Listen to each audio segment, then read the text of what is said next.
El mostrador en la clave. La actualidad con distintos puntos de vista. Un espacio para la discusión bien informada. El mostrador en la clave. Con el equipo del mostrador. 9 de la mañana con 5 minutos. Me encanta. Nosotros tenemos un WhatsApp. Voy a comentar algo que es de nosotros, digamos. Tenemos un WhatsApp. Con nos vamos. Intimidad. Pero claro, a mí me gusta esa Démosle. hasta una parte de la intimidad. A lo mejor. Démosle. No, pero qué interesante cuando empezamos a discutir con quien me acompaña, mis compañeros del mostrador acá, para ver cuáles son los temas que vamos a abordar, porque van surgiendo, cada uno tira un poquito el tema que le gusta para su lado, y a mí me gusta eso, que haya discusión respecto. Es muy entretenida la pega interna de las discusiones de la pauta, por ejemplo, en un medio de comunicación. Eso es un poquito lo que hacemos antes de definir los temas, y que muchas veces se definen y la conversación nos lleva para otro lado, que también eso es muy interesante. Bueno, estoy con Federico Joanón, con Mirko Macari del Mostrador. ¿Cómo están? ¿Cómo llegaron? Bien, pues ve aquí hoy día es jueves, que parece viernes. ¿O no? Sí, es cierto. Sí, bueno, a mí el lunes me pareció como viernes, el martes me pareció como viernes, el miércoles como viernes. Yo te digo por esta semana que uno está como en medio fiesta, medio en serio. Una larga despedida de año. Sí, no, pero esta semana se arrastra así. Y a mí me gusta que sea así. Yo rescato el que sea como a medias tintas o media máquina, o con un pie en un lado y un pie en el otro. Sí, pero yo estoy gateando ya, esperando el fin de largo. La vida desordenada que llevas, pues mira. Licenciosa. Epa. No, Bueno, Mirko Macari, Federico Joanón, esto es El Mostrador en la Clave, es una presentación de la Universidad Autónoma, donde un 82% de estudiantes cursan carreras acreditadas y más de 21.000 egresados trabajan a lo largo de todo Chile. A la Universidad Autónoma se postula en www.uautonoma.cl, Universidad Autónoma de Chile, más universidad acreditada. Vale, yo hacía referencia yo sé que hay varios temas, así que voy a ir rapidito para ver hasta dónde llegamos. Hacía referencia a un tema que se tomó la agenda y que provocó discusión bien pública ayer entre dos parlamentarios, específicamente como echándose las culpas, o uno echando la culpa, el otro defendiéndose, por el tema de la educación y de toda esta lectura que deja los resultados de la PSU, que la verdad no es muy distinto a lo que se viene analizando en los últimos años, pero que tiene algo que me pareció particular, que es echarse las culpas por leyes que se han ido gestionando en el Parlamento, pero que la verdad es que todavía no se aplican como para que demuestre resultados. O sea, todo lo que se está demostrando ahora tiene que ver con lo que pasa con nuestra educación en general de hace mucho tiempo. ¿Cómo lo miran ustedes? Y me refiero específicamente a esta discusión pública entre Felipe Kast, que encarna Evópoli, y Giorgio Jackson, que encarna Revolución Democrática. A ver, esto tiene dos dimensiones, pero el tema es largo, y es muy interesante. Sí. Como Federico propuso el tema, lo reafirmó, yo soy muy disciplinado, no voy a seguir, entonces preparé un speech. A mí me gusta. Preparé un speech. Muy bien. No, pero saca en este momento su discurso, Mirko Macari. Pero me quitó la palabra. Pero partió él, ¿no? Sí. Dijo, Federico puso, pero yo lo tomo, dice Mirko. Claro, obvio. Oye, pero lo primero es que hay una enemistad brutal entre Jackson y Kast. No se hablan, no se dirigen la palabra en el Congreso. Esto es una cosa personal, además, es personal. No solamente política. Habitualmente no es personal, este caso es personal. Sí, porque de repente hay roces políticos, pero no son personales. Sí. Hay una cosa de celos generacionales. Ahora tiene que ver con la campaña que hicieron, porque los dos son diputados por el mismo distrito. Son los dos diputados por Santiago. Exacto. Y tiene que ver con diferencias ideológicas, ¿no? Pero además hay un componente de que esto escaló al plano de lo personal. Ninguno de los dos tolera lo que el otro representa política y personalmente. Entonces eso es para empezar a conversar. Es un buen punto para analizar lo que pasa. La chimuchina, esa es la copucha. Entonces Evópoli, ojo, que creo que no es tan chimuchina, pero dale nomás. Evópoli tiene como su primer casero a RD, para culparlo de todos los males, porque en general la estrategia de la derecha, aquí la estrategia de cualquier oposición, pasa cualquier cosa, entonces esto es culpa del gobierno por tal cosa. En eso no hay novedad, ¿no? Sí. O sea, el libreto habitual. Es verdad. ¿No? Entonces, pero la premura con la que lo hace tiene que ver con cobrarle la cuenta a esta suerte de colaboración. ¿Cómo se llama? La definición que hizo RD de su participación en el gobierno, que es como una pierna afuera y otra que era adentro, una colaboración crítica. La colaboración crítica, y eso les permitió entrar al Mineduc. Las frases que siempre le gusta a la gente tirar y circular. En eso consiste la política, en elaborar conceptos para explicar cosas raras. Que básicamente esto es explicar estoy afuera y estoy adentro. Claro, no estoy en ningún lado. Que igual es como bien impresentable también. Claro, y entonces eso le permitió entrar al Mineduc, porque el diseño iluso, ingenuo, superfluo, frívolo de la nueva mayoría, era que, somos mayoría, entonces al Mineduc, que va a ser la reforma más importante, tienen que entrar todos los actores que estaban impugnando el modelo educacional en la calle el 2011, y ahí entra el PC y entra en RD con asesores. Bueno, eso termina muy mal, RD se termina yendo, ya eso apuesta termina a yendo cobrarle, después, pero después de años de colocar a su gente ahí con buenos sueldos. sin duda, pues si nadie entra a trabajar gratis. No, pero lo que me refiero que no fue en los primeros meses que se fueron, ¿no? Efectivamente. No fue en los primeros meses. Y por lo menos lo 2 que años, ocurre ¿no? es que detrás de la formación de un partido político siempre hay gasto, hay gente que está dedicada a la política y quién financia eso. Entonces ellos tuvieron esta cosa bastante, diría yo, maquiavélica de quizás, porque no colaboraron mucho dentro del Mineduc en los proyectos y tomaron una distancia más que otra cosa, pero por otro lado estaban empleados por el Estado, pues, entonces financiaban a su gente.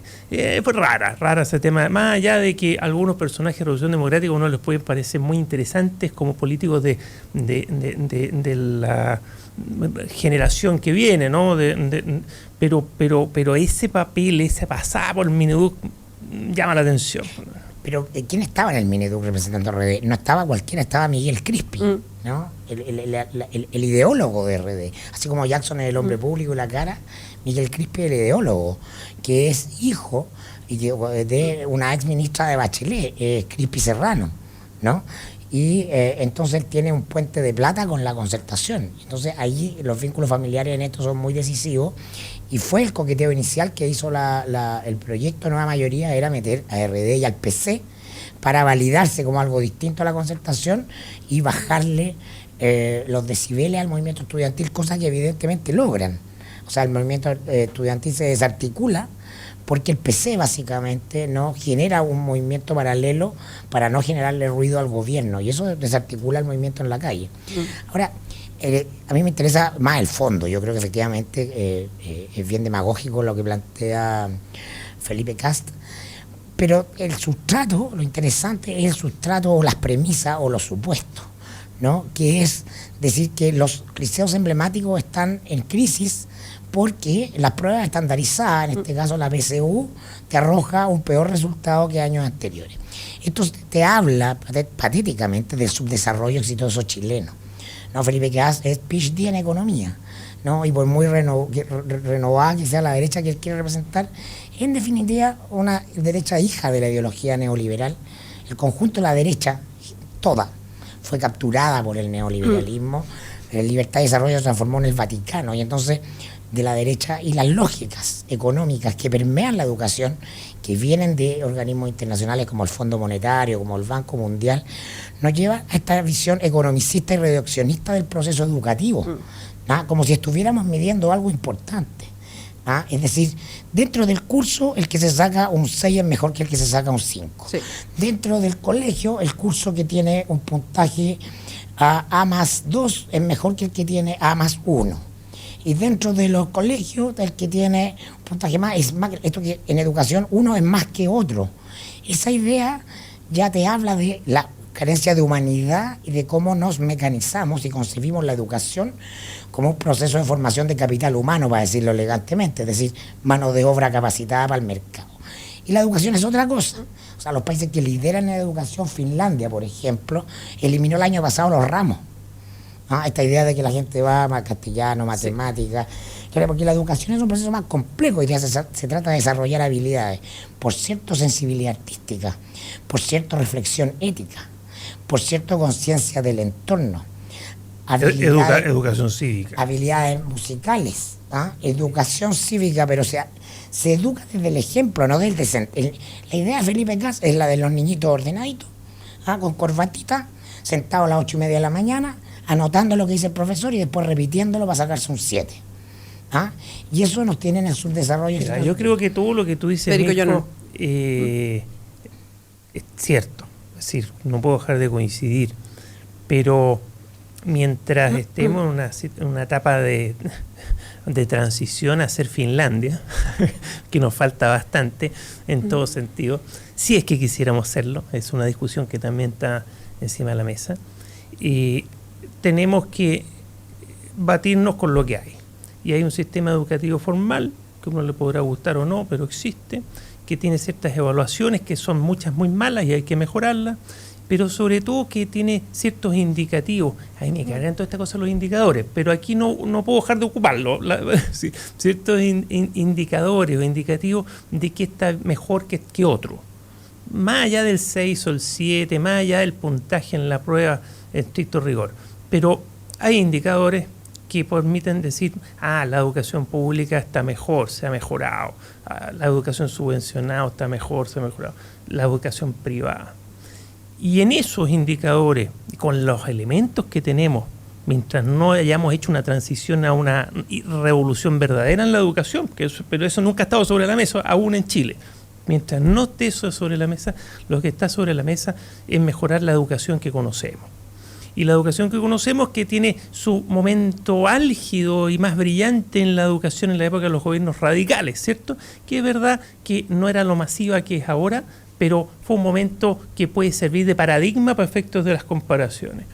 Y hoy día, después de 3 años más o menos de este gobierno, cuya principal oferta de campaña era mejorar la educación pública, por culpa de y había consenso político además, y además se hizo una reforma tributaria para financiar la mejora de la educación.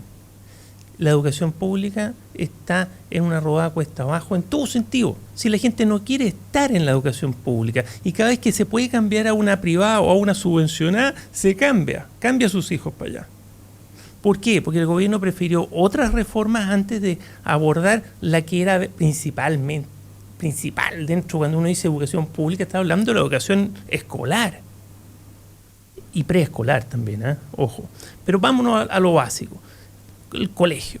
El colegio hoy día no ha habido un cambio, porque es cierto lo que tú decís, Fea, hay muchas reformas a la educación que están hoy día aprobadas, pero no se están implementando y se van a ver los resultados un tiempo más. Pero no son estas. Es respecto de la educación subvencionada, respecto a algunas cosas de universidad, pero respecto de lo que son los colegios públicos y su vinculación con las municipalidades, su financiamiento, su calidad, la carrera académica de sus funcionarios, bla, bla, bla, bla, bla, bla. Eso no se ha hecho prácticamente nada. Y ya iba en descenso. Y sigue en descenso. Cada vez menos alumnos en la educación pública. Y con peor calidad de la educación pública. Y sigue vinculado a municipalidades, que las municipalidades que tienen más plata, algo hacen. Y tienen algunos colegios que son dignos. Pero la mayor cantidad de las municipalidades no tienen los recursos y tienen colegios vergonzosos. Entonces, este gobierno no ha hecho nada, y eso es importante dejarlo claro, por razones que sea. Además, ya se le desordenó el gallinero, ya es difícil que logre hacer algo. Y eso es hoy día, al fin de año, no podemos dejar de decir, más allá que uno le dan rabia a los... Es cierto que la educación se haya agravado, viene en una tendencia. Sí, una tendencia que no revirtió este gobierno, pero prometiendo revertirlo. Exactamente, porque los gobiernos progresistas son el peor favor al progresismo, cuando son débiles, como han sido todos acá. Oye, y déjame darle una última vuelta, buen punto, pero déjame darle una última vuelta, es que además hay una agenda de neoliberalismo liderado fundamentalmente por el Mercurio, de hacer presente esto. Entonces a uno le empieza a quedar claro, oye, pero la educación pública en realidad se está muriendo y nadie hace nada en contra, y la educación subvencionada está mejorando, y la privada, ¿para qué decir? Se lleva todos los mejores puntajes. Entonces instala una realidad que, si bien es cierto, existe, no está, lo hace tan visible que quita cualquier energía a una posible... Lo que pasa, perdón, Federico y Mirko, solo para ponerlo como antecedente. Lo da como un hecho. Sí, lo que pasa es que si hay una pelea ideológica en la educación, en eso estamos, y a mí me parece muy divertido como desde la derecha dicen la ideología de izquierda, no, si aquí es ideológica puramente esta discusión, porque es efectivamente por algo que decía Mirko antes, cómo se mira el mundo, la construcción que uno hace de cómo le gustaría formar a los niños, básicamente. Eso es. ¿Y dónde se ponen los recursos para lo mismo? Exactamente, claro. Y quién toma las decisiones, esto es ideológico puro. Entonces aquí hay una batalla campal, eso hay que tenerlo claro, donde se ocupan los medios, donde se tergiversan muchas realidades, en fin. Entonces eso hay que tenerlo claro en esta discusión. A mí lo que me impacta, de lo mismo que estamos conversando, lo quiero poner sobre la mesa, es cómo todo este discurso neoliberal ha ido permeando nosotros mismos. y lo veo en las redes, en conversaciones, yo escucho harto a través de Twitter, en las reuniones que uno tiene, en fin, de cómo en Chile mucha gente cree que efectivamente existe el mérito. O sea, que el mérito te responde y que si tú te esfuerzas, cumples lo que quieres. Cuando estructuralmente este país se armó para que eso no pase y se habla del mérito y se pone sobre la mesa y por qué no permitir que el chiquillo que estudia pueda llegar al Instituto Nacional, hay una suerte de fantasía de que se puede lograr algo que no se puede lograr. Entonces, normalmente hay excepciones que hacen la regla. Exactamente, sí, yo conozco varias excepciones, pero el tema es ese, que no sean las excepciones. Pero además es una cosa patológica la idea de que el que se esfuerza llega ya a temprana edad, o sea, para entrar a la educación básica o a la media, a esa edad ya se le instala que el mundo es para competir. Pobres cabros chicos. El éxito de alguien tiene que ser a costa de otro. Entonces, ¿dónde queda ese otro? Entonces, todo el resultado de la sociedad, es que no tenemos confianza, no creemos en las instituciones, no nos relacionamos con el resto, pero si fuimos educados, nos metieron en el software, en un individualismo brutal. Para que yo gane, otro tiene que perder. Cuando la estructura de vida social, desde que el hombre es colaborativa, si no, no resiste el entorno de lo natural, no resiste el entorno de la presión, esa es una dinámica patológica. Entonces eso es lo terrible, el concepto de lo humano que hay detrás, ¿no? Pero también eso se hace con un interés, que es formar gente funcional a un modelo de economía. Entonces no nos perdamos, no es que estemos en el error por el error, ¿no? Hay un diseño detrás. Y esto se ha profundizado, y eso solo quería agregarte eso, Federico, que este gobierno efectivamente profundiza ya de manera manifiesta la crisis de una educación que se viene manifestando desde la reforma educacional de Pinochet el año 81. Es decir, desde ahí empieza la demolición de lo público, de la educación pública tradicional, básica y media, de las universidades públicas. Y por lo tanto, cuando decimos, oye, la gente no entiende política, la gente no tiene educación cívica, sí, el lugar para socializar acerca de lo público, ¿no?, fue demolido, porque el modelo neoliberal quiere sujetos privatizados, los necesita privatizados, mentalmente privatizados. De eso hablamos de ideología. Es un muy buen punto. Ahí estamos hablando de ideología. Y cuando se trata de administrar recursos para esto, que al final del día en una sociedad como esta se trata de administrar recursos, se ha preferido esos recursos privilegiar las soluciones que da el modelo neoliberal individualista, y se ha reforzado la educación subvencionada, se han reforzado todos los mecanismos para que eso funcione muy bien, y la educación pública, nada. Entonces, en este gobierno querían sacar el ramo filosofía el año pasado, ¿te acuerdas que hubo una discusión? Eso no es accesorio. No es accesorio, eso es medular. Perdón, ¿cuánto han bajado las horas de historia para poner lenguaje y principalmente matemáticas? Si eso ha pasado, o sea, si comparamos las mallas, cómo ha ido bajando la cantidad de ramos donde la idea es discutir de lo que nos pasa. Yo hago clases en la universidad, así hasta el último semestre del año pasado. Y ahora que está acá no puede. La incapacidad de desarrollar el pensamiento complejo que tienen los alumnos, y no es que no sean entusiastas, y no es que no sean inteligentes. Exacto. No llegaron con esas habilidades. No tiene que ver con una creación más floja que está metida en otra cosa, no. Son el resultado de la educación. Entonces, después tienen que pagar un MBA afuera de 25 millones de pesos, 30 millones de pesos, para que les enseñen a pensar. Pues si esos son los MBA. Te dan un caso, te lo llevas, tienes que pensar y al día siguiente pones tu solución. Y no hay nota. Hay más completo o menos completo, y escuchar a otro en su solución. Y eso es lo que tú pagas. Un tema muy importante hoy día. Está tan mala en general la educación, en los distintos aspectos que hemos conversado. Lo más exitoso es malo. Claro, es que para estar en un nivel competitivo, perdón por la palabra, porque vuelvo a esta mentalidad. No, sí, es una cuestión ya cultural. Esta mentalidad cultural neoliberal, ¿no? Es bien feroz. Que estamos más marcados a fuego. La gente tiene que tomar un posgrado, es decir, al final la carrera universitaria se masificó y bla, bla, bla, y lo bueno, lo malo, pero terminó siendo como el cuarto medio de antes.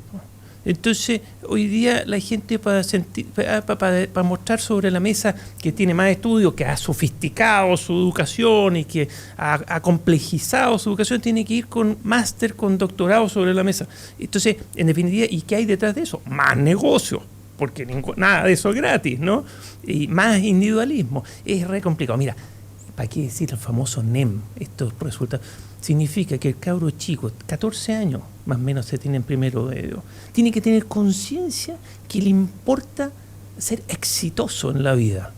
Y tiene que sacarse 7 y 6, porque si no después, aunque le vaya bien en la PSU, no va a poder estudiar en ninguna universidad, oye, de las más reconocidas, porque le van a pesar cuando tenía 14, 15, 16, 17 años. Es absurdo como un niño de 14, un joven de 17, 18, tiene que estar pensando en que tiene que ser mejor que el resto, como decía Mirko, aplastar al otro para ser el que sobresale y sacarse el 7 y el otro el 6, lo gané. Es una pirámide, no llegan todos. No. Es absurdo, no es que es una cosa terrorífica. Lo que pasa es que, a ver... Oye, los dejan casados para siempre, porque el NEM se consolida. Sí. Y bueno, ahí hay una preocupación cuando se entra a enseñanza media respecto pero a las te das notas. cuenta y son cabros chicos, entonces ahora, uno dice, estamos todos locos. Ojo, pero aquí tiene que haber procesos de selección, yo también entiendo eso. Bueno, todas las sociedades la tienen para sus es generaciones de relevo, pero no necesariamente son esas. O sea, ¿a quién se reconoce como buen estudiante? Que también es un tema.